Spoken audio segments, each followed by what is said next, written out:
Hi guys, welcome back to my channel. So today's video is going to be about how I made this big lion. So it is a commission for the same person that ordered the blue-eyed squirrel and the longer fur albino kangaroo. So I really like making lions. They're one of my favorite sculpts, I think, that I've got in my collection of stuff. I really like the way the face is, and like I can make the big mane and stuff, so I really like making lions. Yeah,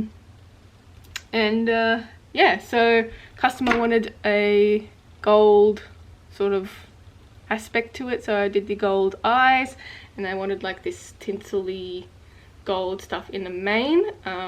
So yeah, this is what we turned out.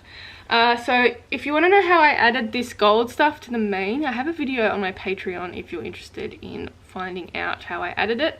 It's available for my $5 and up tiers, and yeah, you can find the link in my description box down below to my Patreon, which you can find a whole bunch of other things on there as well. So if you want to know how I made the rest of the lion, then keep watching. Alrighty, so I'm starting off with a resin cast of a sculpture that I did out of monster clay and then cast in resin.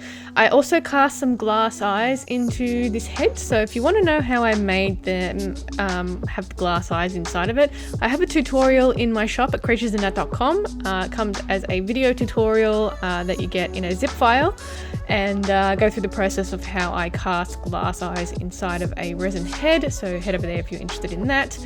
But in the meantime, what I'm going to do is paint everything up. So before I paint any resin bits or polymer clay bits, I usually paint it with a primer first, and that way it gives a good tooth for the paint to stick on. So I'm just using Chromacryl acrylic water-based paint. You can use any acrylic paint, maybe just test it out on your resin or polymer clay before you do it on your final piece, just to see how everything reacts. But I'm just basically painting around the eyes, the nose and the mouth in the colours that I'm going to be using. Sometimes I paint around the ears if I want like a little show through of a colour, so that includes like pink inside the ears, that I'll paint a little bit, and then you can see it coming through the faux fur when I apply it.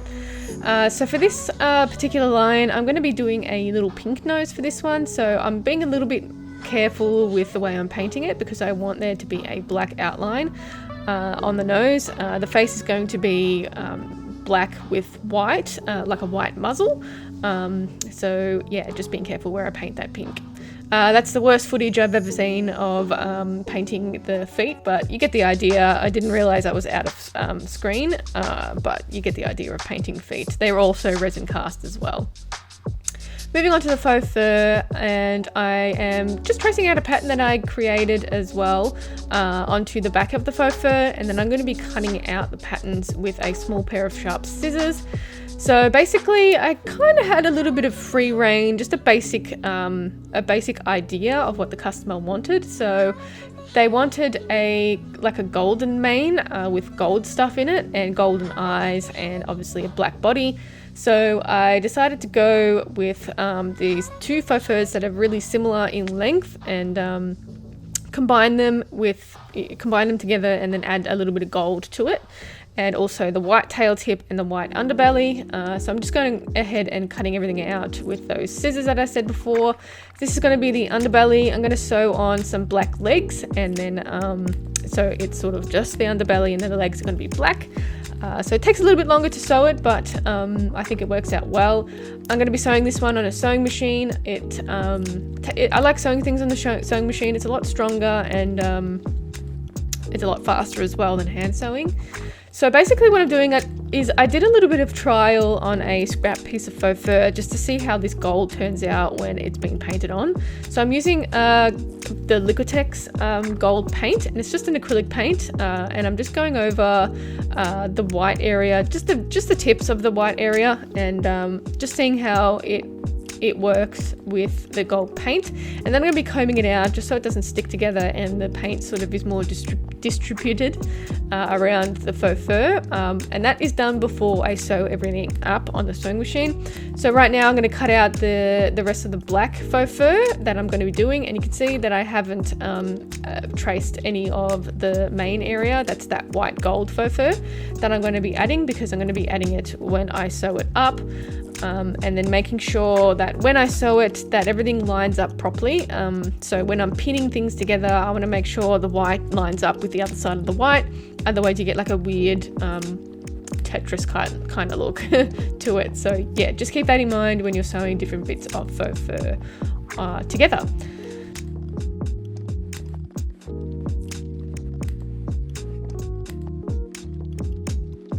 So this is a little look of what it is when I have sewn it up. I usually leave the back end open so I can flip it the right way around, and I also leave the leg area open so I can flip those legs over on itself. And it's a pretty basic process. I just basically pull the neck area through the back and then poke the little leg areas through the hole. You can use a blunt wooden tool or a plastic tool to help poke things through, as well as some needle nose pliers to help pull it through. Don't use anything sharp or steel, just because you can create a hole or puncture a hole into the faux fur, and then you need to sew it up anyway. So this is what it looks like once it's been poked through. You can see everything's starting to take shape, and I've matched those white main area up nicely. And then what I'm going to be doing is creating a ball and socket armature. I have heaps of armature videos over on my Patreon that you can see me creating ball and socket armatures for other dolls. So head over there if you want to see how that's done. I also have ball and socket armatures in my shop. I'm starting to run low, but I will restock, and I'm thinking maybe pre-orders for a whole roll, because I get a lot of questions asking if they can, people can buy bigger bits. So I'm considering opening pre-orders for rolls as well when I do a big wholesale order. So once I've attached everything to the armature and inserted it into the body, I can start closing it all up. So basically I start by gluing the neck head area together, and this is a good base for you to start with, and just so you can pull everything back tightly when it's sewn up and put all the polyfill in. That's the stuffing that I put into my dolls. So I usually glue the neck area down first and wait for it to dry properly, so there's a good solid base to work with. The polyfill is just like a cushion stuffing, if that's the closest thing that I can describe it as, and you can get it from your local craft store. So once that's all done and filled out, I can start sewing everything up. So I use a ladder stitch to sew all of my pieces closed, and I have a video on my YouTube that you can see that how I do ladder stitches on faux fur. I never remember to link things, so it'll be in the materials 101 section of my YouTube. But once that's sewn up, I can again glue it together using that tacky fabric glue that I use for everything. It's really good. You can find it in craft stores. I get mine from Spotlight here in Australia, and yeah, it works really, really well. I feel like they've changed their formula a little bit, because the most recent one that I've been using isn't as good as the older one, so I'll have to investigate that a little bit more. But yeah, so once that's done, everything's glued up. I leave it to dry overnight just to make sure, and then I can sew it finally together and finished. And I usually sew it off in the tail end, and it's easy to hide the stitching in the tail end. So once that's been done, I'm going to be adding the golden streaks to it. So that video will be on my Patreon on Sunday. So 2 days away, it'll be on my Patreon on how I added these gold streaks to it.